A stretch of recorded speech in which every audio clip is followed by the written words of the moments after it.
The next morning, Sid began researching Blake Aaron Olson and Crazy Clown Entertainment. It wasn't difficult. Blake wore, as Sid suspected, his heart on his sleeve.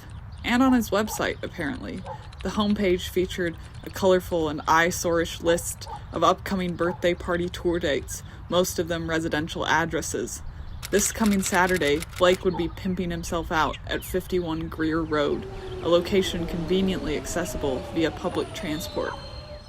You'd have to be insanely rich to own real estate this close to downtown New York, Sid thought, rich enough to afford higher-class entertainment than a traveling circus clown, at least. Sid had no intention of telling Mitch about his materializing scheme. Mitch, in his fatherly wisdom, would likely urge Sid not to crash some 8-year-old's party and accost its resident clown. Plus, Sid had just duped Mitch into buying an overpriced piece of staple art and didn't want to risk being unable to sucker him out of more money down the line. No, this would be a Sid solo endeavor.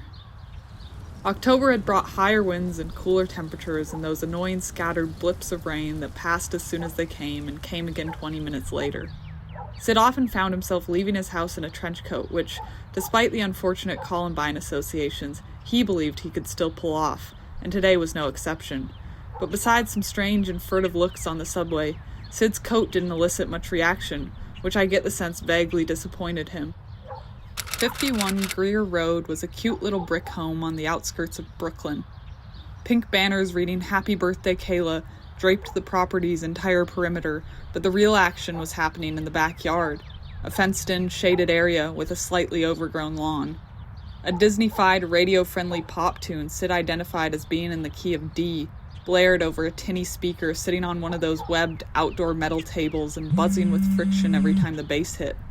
Segregated clumps of parents and children populated the area. Most parent conversations seemed to revolve around their kids. To Sid, having children seemed a bleak endeavor, a consignment to a lifetime of servitude. Once you had kids, you lost your individual identity and became a faceless projection of, and mouthpiece for, said kids.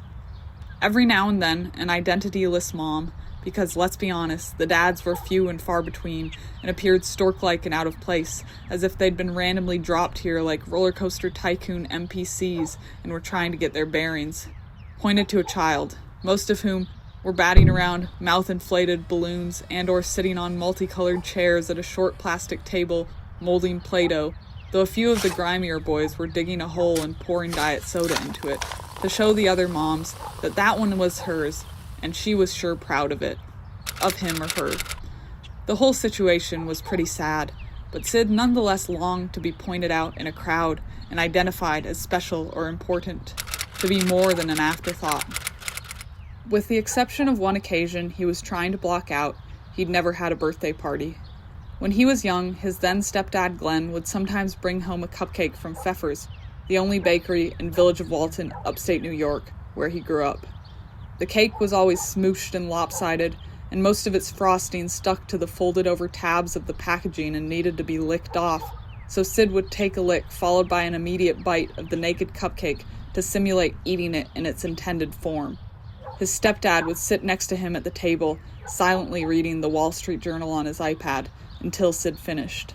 Then Glenn would club him on the shoulder and say, "Happy birthday, kid," and Sid would tiptoe wordlessly to his room, careful not to wake his unconscious mother, and cry himself to sleep.